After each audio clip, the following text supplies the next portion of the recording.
Hello guys, welcome to my YouTube channel. Thundercast Joe here. We will talk about our Gassy Comic Reunion Part 2. The last time we had this Sunny Anthony episode. Ito yung continuation doon sa kanyang episode. But unfortunately, nung pumunta ako sa Santa Maria, konti lang ang dumalo. And I was sad, but somehow I was able to interview two of them na para maisama natin dito sa Part 2. Well, pungwahian muna natin ang ating bida na noon ay isang dibuhista at ngayon ay naging full-time painter na. Halika, samahan niyo akong kausapin siya.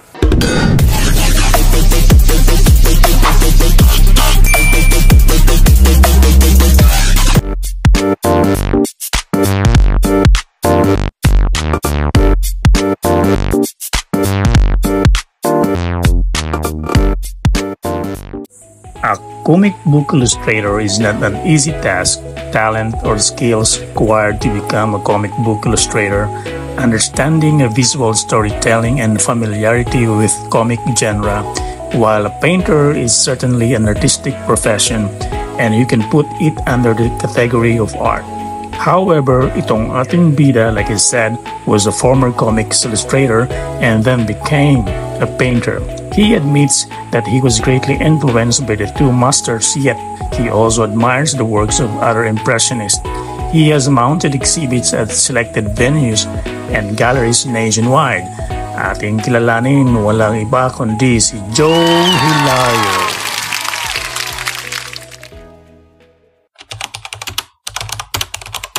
Bro, welcome to my YouTube channel. Hoy, brother, kumusta? Ito, salamat at napunta kayo dito sa aking munting studio. At pinaunlakan mo rin ako, salamat din. So, ano pinagkakabalan mo ngayon? Ito, gumagawa ko ng painting para sa susunod kong exhibit o sa mga biglang exhibit. Pero sa ngayon, kahit na wala sa exhibit, pwedeng bilhin to ng mali mo, magustuhan ng mga kliyente natin, pwedeng bilhin sa akin.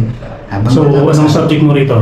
Ito yung mga batang naliligo sa ilog kasi nung pumunta ako sa Nueva Ecija, nakita ko itong talong na ito, nagandahan ako. So, pinag-post ko yung dalawang anak ko at yung mga pamangkin ko. Anak mo pala to? Oo. Saan location to? Sa Lacur, Nueva Ecija. Ganda. Ganda. Grabe. Ganda na. Actually, magkatapos ko ng grade 6, kasi galing ako ng Sambales Oo. Nung dito ako dumiretso sa Maynila na. Dito na ako nag-high school hanggang sa nagbinata ako, hanggang sa nag-asawa na ako. Dito na ako sa Maynila. Ano mo nakahiligan mo ng kabataan? Alam mo, nung kabataan ko, ang totoo niyan, hindi ko naman wala naman sa isip ko itong mag-drawing ako. Kasi nung bata ako, ang hilig ko talaga ay magsundalo. Magsundalo ako hanggang nung nag-high school ako. Pero bagamat nung maliit ako, may alam na akong sa drawing na yan. Katunayan nga ay sumasali ako sa mga contest sa schools, mga ganyan noon, competition noon sa school. Pero itong pag-drawing na to, hindi ko akalain na ito pala ang magiging profession ko. Kailan pa kayo dito, Joey? Dumating kami, nagbalik ulit ako rito sa Taguig, eksaktong pandemic, March 15, 2020. Pero dito sa lugar na ito, February 25, 2020. Okay naman dito, neighborhood, okay naman, support. Hindi mo maiwasan, medyo nung bagong lipat ako rito, bago ako, mula sa tahimik na lugar na punta ako rito sa maingay tsaka masikip na lugar. Yung mga tao rito sa paligid ko parang hindi ko kabisado, parang ganun ang dating sa akin. So far, nahirapan mo mag-adjust yung pagpipinta mo? Oo, dahil nga sa yung dating nilipatan kong ang laki-laking bahay, pagkatapos paglipat ko rito parang kwarto lang namin to. Kaya ilang buwan pa bago ko nakapagsimulang magpinta, bago ko natutunan na sarili ko na ito na talaga ang magiging lugar ko, parang ganun.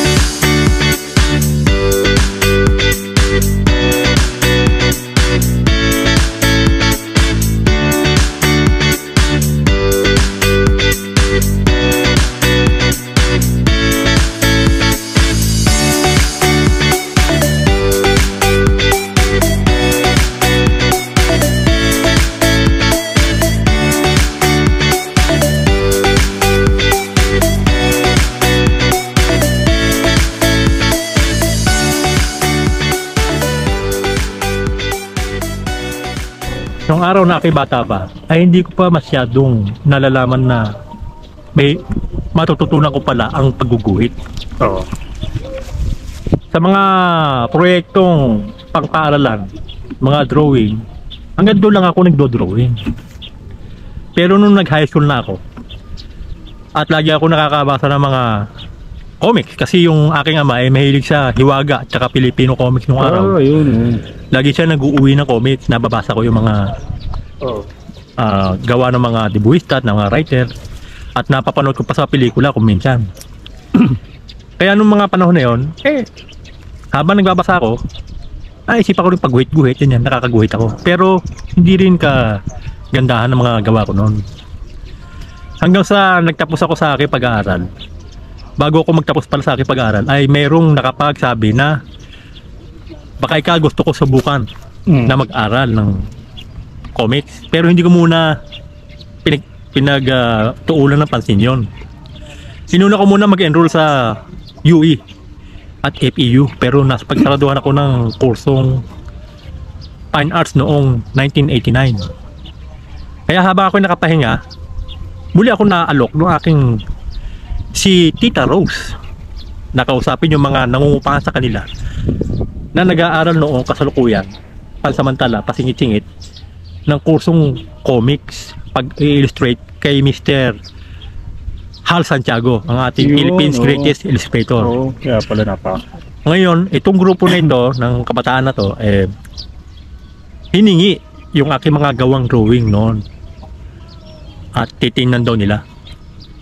Binigay ko sa aking Tita Rose at ipinakita doon sa grupo ng bata na yon. Hanggang sa bumalik si Tita Rose at sinabi na ang gawa ko raw ay pupwede sa tingin ng mga hindi marunong.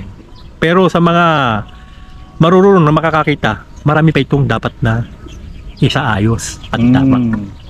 Kaya ang mabuti ko raw gawin ay mag-aral doon sa kanilang pinag-aaralan na studio ni Art Comics Nobu Comics Workshop ni Hal Santiago. Noong panahon na yon. Kasi kasalukuyan siya nagtuturo ng mga batang mahilig mag-drawing sa comics noong araw. So naalala mo, anong mga taon yun? Ako ay nagpunta roon noong August 23 of 1989. At sa aming usapan ni Manghal ay 6 na buwan daw ang kurso na yon. At ang aking babayaran ay kahit hindi ko naman mabigla ay 1,300 lamang nung panahon na yon. Kaya ang ginawa ko ay nag-down ako ng kalahati at binayaran ko rin kagad yung kalahati pa nung magbabalik ko. Kaya nakapagsimula na ako mag-aral noon. Good for 6 months sana. Habang ako nag-aaral ay napasama ako sa kwarto nila noon ay nag-a-assist ng mga background layouts kay Manghal na si Larry Santiago at yung kapatid niya. Doon kami nagkasama-samang habang nag-aaral. Kaya kahit paano ay nakikita ko yung mga techniques kaya Larry Santiago kung paano siya mag-blocking at saka mag-rendering noong panahon na. Kasi kung bigay lang sa kanya yung ni Manghal ng trabaho, pattern lang. Siya na bahala kung saan niya ilalagay yung background na yun. Pattern lang, nakaguhit lang yan lang. Hanggang sa gano'n ng gano'n, kada papasok kami, yung 6 na buwan ay hindi ko inabot na matapos. Dahil first week of December pa lang, kung maalala ko, mga December 10, ay pinapunta na kami ni Manghal sa graphic arts upang doon ay masample ng yung mga amin na natutunan sa kanya. Pinakita namin sa editor na naroon at hininga kami ng drawing, pinakita namin kung marunong ba kami mag-drawing, pinakita namin. At hindi pa kami kagad binigyan ng script, kundi sample script lang na bilang pagsusulit para so, doon na nagtuloy-tuloy yun. Doon na nagtuloy-tuloy yung aming nung ma-guhit namin yung isang sample script na yon, medyo matagal din namin bago natapos dahil kami naninibago.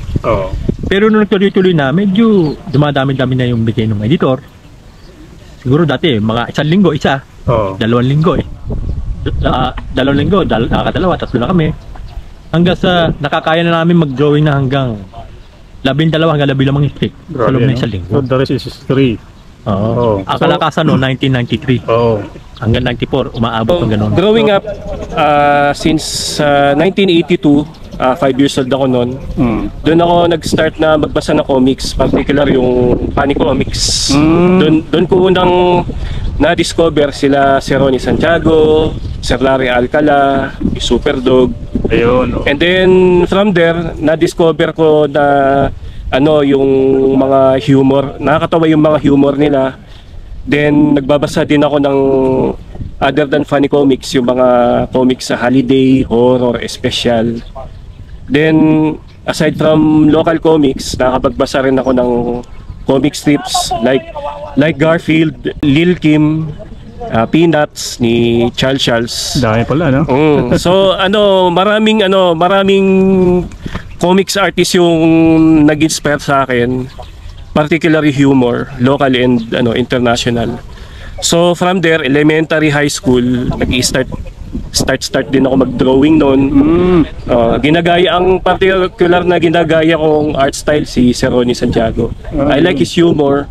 And then pati humor din ni Larry Alcala, minsan ginagaya ko rin yung art style niya. And then dumating yung high school, college. Wala akong gusto ko sanang mag-submit. Kaso wala lang time due to kailangan na mag-aral. Then after college, trabaho. And then fast forward, pandemic. Tapos 2020, 2021, nag-start akong bumalik yung yung hilig ko sa pagdo-drawing. Nag-start muna ako ng webcomics ko sa Facebook ko. It's called Senti Innocenti. Doon ako nag-start ng sarili kong comic strip. Yun. Okay, sir. And then June 2021, sinubukan ko magsabit ng comic strip ko kay Sir Ronnie Santiago. And then sabi niya, okay naman daw yung humor ko, yung drawing art style. Kaso wala pang slot noon. Sabi niya, ang advice sa akin, mag-post ka lang ng comic strip mo sa Facebook mo. Tuloy-tuloy mo lang. So hindi ako nawala ng pag-asa. And then aside from pag-post ng webcomics, rin ako, nagdo-drawing din ako, sketchbook, kung sino yung celebrity na may birthday. Nag-sketch ako, tapos pinopost ko sa FB page ko yung mga pencil sketch ko. And then eventually, kung sino yung mga pumapanaw, death tribute, nag-i-sketch din ako. Lately kay Pilita Corrales, kay Haji Alejandro, kay Miss Nora Honor, etc. And then fast forward, noong December 2023, pumanaw si Sir Vladimir Usi, yung cartoonist sa Manila Bulletin ng Kali Usisero. Then by January 2024, nag-decide ako na kontakin uli si Sir Ronnie through email. Sabi niya magsabit ako ng 7 comic strips. So doon sa 7 comic strip, ang na-advise sa akin, Vince, gawa ka ng comic strip about construction. Since ikaw ay isa civil engineer, gawa ka ng comic strip humor about construction. And then from there, virtual interview ako with Sir Ronnie na mga 30 minutes siguro, konting background. Then ilan days mo ba kayang mag-submit sa isang linggo? Siguro sir, sa ngayon kaya ko na 6 days a week. So para Sunday, giveaway to other cartoonists din. Pero kayo bahala sir, pwede naman ako 3 times a week or Monday to Saturday, Monday to Friday. Pero wala naman siya reply, so ginawa ko na lang, nagsasabit ako sa kanya ng comic strip ng Monday to Saturday. Then yung unang issue ko ng comic strip ko, which is entitled Team Building. The first issue was published last January 15, 2024. Nag-message sa akin sa Messenger si Ronnie. Sabi niya, gawa ka ng Trace Reader app. Tapos i-type mo yung Manila Bulletin, tapos check mo yung kung na-publish na. Then nakita ko yung first issue, sabi ko, sir, na-publish na. Thank you very much for the help and assistance na ma-publish ako. Sabi nga nila, the rest is history. So it's already more than a year na cartoonist ako sa Manila Bulletin team building. And ang name ko doon is Alvin Paul, short for Alexander Vincent Policarpo, kasi ang haba ng pangalan ko. So sinortcut ko na to Alvin Paul. Joe, saan ka pala nag-kolehiyo? Actually, hindi ako pag-kolehiyo, hindi ko natapos yun. Kasi ang nasa utak ko noon, pumasok na sa army. Kasi kaya namang yung teacher ko nung grade 6 sa si AT noon, sarhento ng army. So, siya yung naging tulay ko para sana makapasok sa military. Ang nagkataon lang na umayaw yung nanay ko dahil nung panahon na yun laganap talaga yung insurgency rito sa bansa natin. Kaya hindi rin ako natuloy. Mapunta tayo sa sa mundo ng comics since na hindi ka naman pala natuloy yun sa military, balak mo sa anak mo. Sino nag-udyok sa'yo para pumasok doon? Ang nag-udyok sa akin yan si Mel Almeida. Yung kakilala natin nun. Oo, si Mel Almeida, isang mahusay na comics illustrator nun. Siya yung pinakilala ko ron ng isang kaibigan sa kanya. So nung panahon na yun, nung araw na yun, nung napunta ko sa kanya, tinanong niya ako, kung ikaw ba ay handang tumanggap ng pagkakamali, hindi ka ba magagalit? Sabi sa akin noon, nasabi sa akin noon, tanda ako. Sinabi kong opo, sabi kong ganyan. So, okay, magkakasundo tayo. Pero nung pinag-draw, sabi niya sa akin, kopyahin mo itong eksena ito. So, kinokopya ko naman. O sige, gumawa ka ng drawing, kopya mo yan. Pero iba yung ginawa ko, sarili ko. Nagalit sa akin si Melman Sabi ko sa iyo, kopyahin mo yan. Sabi ko, hindi ka aangat niya pagka hindi ka kumopya. Tingnan mo, pag kumopya ka ngayon, kumopya mo yan, after ng mga ilang araw, pagmasdan mo yung ginawa mo dati at saka ginawa mo ngayon, malaki ang pagkakaiba. Totoo ang sinasabi niya. Pero yung, di ba, nung kumopya ka kay Clem Rivera, paano man simula yan? Kasi si Mel din ang nagsabi sa akin yan. Alam mo, Brad, sabi sa akin, kung gusto mong umasenso yung trabaho mo, kumopya ka sa mahuhusay na artist. Mag-reference ka roon, sabi sa akin. Pinakita niya sa akin si Clem. Nagustuhan ko si Clem. Sige, kumopya ko. Hanggang totoo nga, dahil nung nagsubmit ako ng mga sample drawings ko sa editor, binigyan kagad ako ng mga break. Doon nasimula yun. History. So, doon na nag-umpisa yun, yung comics na yung Clem, bibigyan ka ng mga script. So ngayon, makapunta tayo sa kasi di ba, makailang nobela hawakan nun, comics? Kung hindi ako nagkakamali, nobela ni Pablo Gomez, ni Vic Poblete. Kasi ako nagtapos ng ilang eksena, script kay Vic Poblete nun. Kalimutan ko ni pamagat nun. Wala na ba si Mang Clem nun? Wala na, nakaalis na. Tapos yung bagong umpisang nobela ni Clem noon na siguro naka-4 na labas pa lang yata siya at sumunod doon, ako nang gumawa lahat. Grabe, Okay, pala. Paano naman nag-umpisa, nagsimula, pipinta mo sa paint, Actually, naging nung pawala na yung comics noon, eksaktong itong si publisher ng Gasin, kinuha niya ako bilang apprentice, assistant. Nung una, lakasan lang ng loob yun dahil wala na akong magagawa, wala na akong ibang mapasok ang trabaho nun. Wala akong ibang alam na trabaho nun, kundi mag-drawing lang. So, lakasan ng loob yun. Ayun, nung pinagkukulay niya ako, pinapagaya niya sa akin yung isang hindi ko makuha-kuha. Tapos tinanong niya sa akin, ikaw ba talaga marunong magpinta? Sa totoo lang po, ngayon ko lang po nahawakan itong mga pang-drawing na to. Hindi po talaga ako marunong. So sabi niya sa akin, bueno, sige, turuan kita. So yun, unti-unti, natutukot ko. Ayun. Pati pagkulay. Pagkulay. Yung doon ko nalaman yung maasim, yung kombinasyon ng kulay, masisiglang kulay. Doon ako nakaano sa kanya. Okay.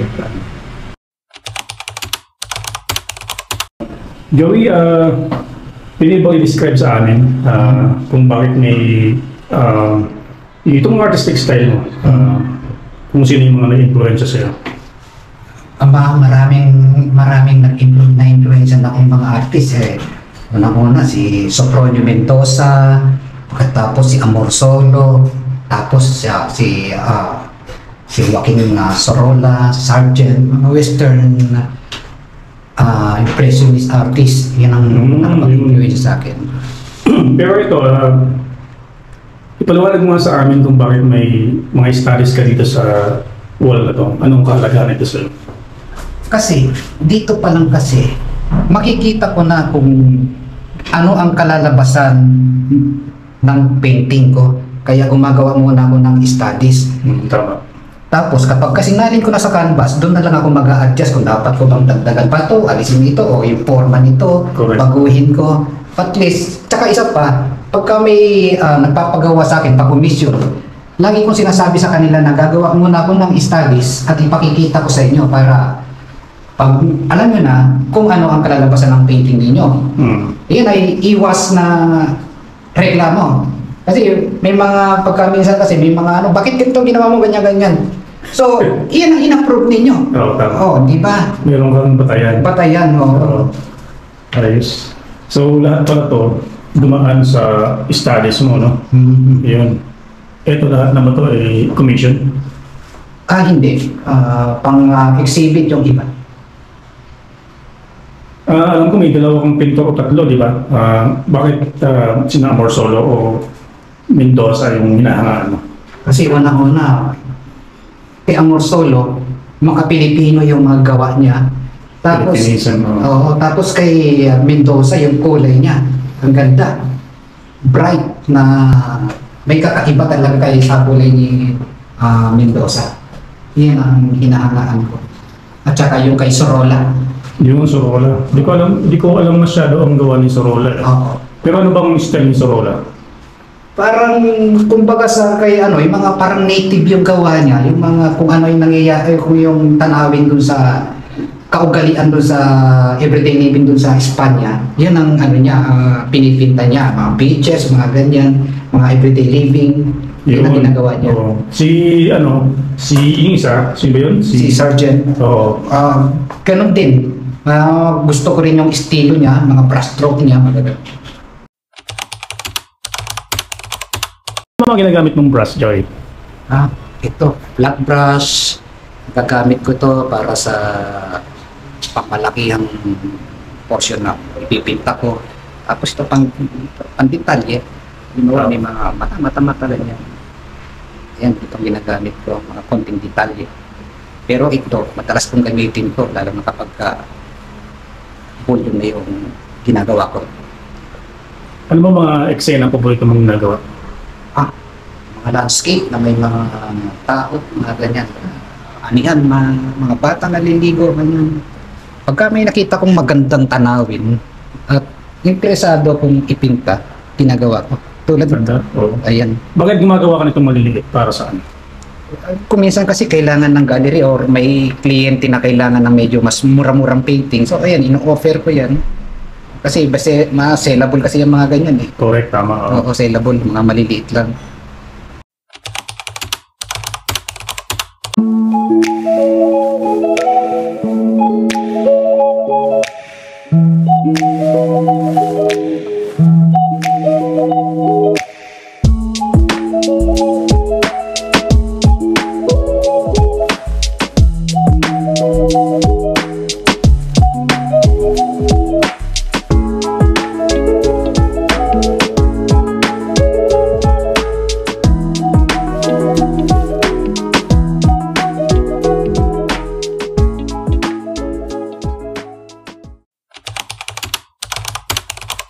Sa payo ko po sa Komoke, matagal nang wala sa comics, talagang kailangan nating mamuhunan ng tiyaga.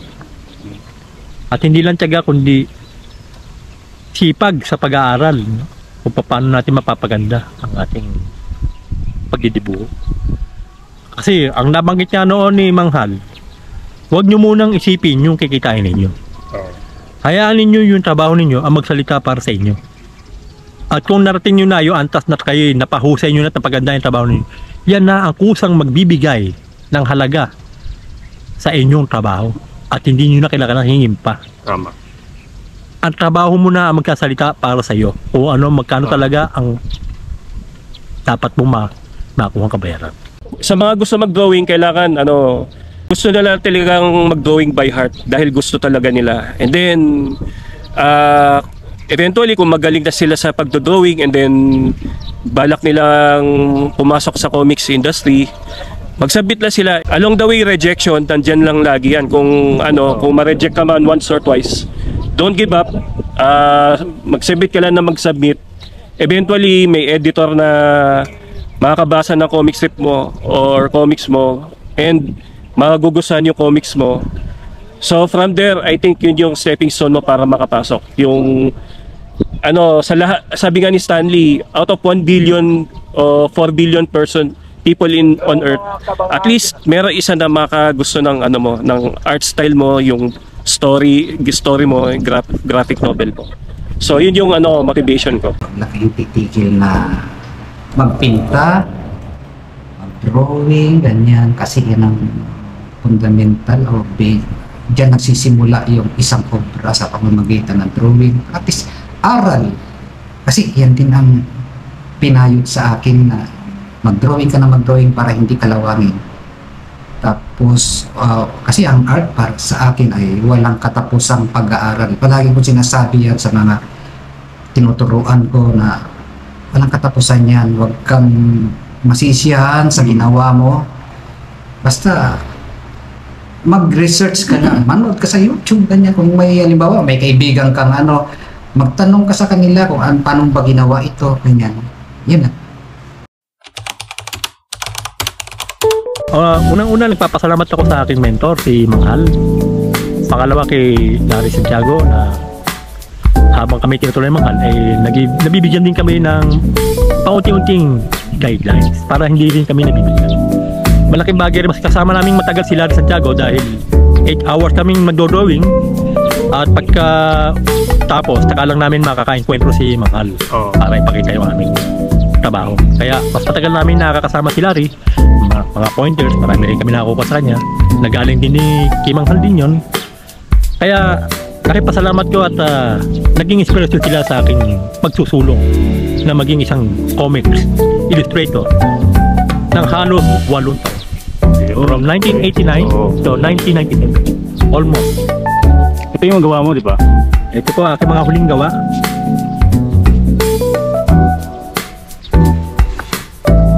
Yung forte mo para fantasy. Ako po kasi mahilig sa mga sexy fantasy, kaya ganito nagagawa ko. Ito naman yung pinaglalaroan ko lang naman. Kung walang nagpapagawa sa akin, ako lang. Naiisip ko lang to, kalokohan. Palipas oras. May natutuwa, may natatakot, may nabibismaya, ganun lang. Saan ka matatagpuan kung sakali man ako po itong pagawa sa'yo? Ako po naririto lamang sa Santa Maria, Bulacan. Pero maghapon po ako nasa Pandi dahil ako po nag-iistima ng aking tindahan, maliit doon. Okay. Pero umuwi rin ako sa Santa Maria sa gabi hanggang umaga. Nag-aasikas pa na maliliit na bata. First of all, I want to thank God above kasi siya naman talaga nagbigay ng talent sa atin, particular na ito sa pagdodrawing. So glory to God as always. Then syempre second, si Ronnie Santiago sa sa tiwala na binigay niya sa akin na ma-publish yung mga comic strips ko. And then syempre sa mga artists na nagbigay sa akin ng inspirasyon, ganyan, whether local or international na comics. Thank you, Vince. Thank you very much, Sir Joy. Okay. Unang-una nagpapasalamat ako sa Dakilang Ama, sa aking pamilya, sa Thundercats, sa iyo Joey, Kalari, Santiago.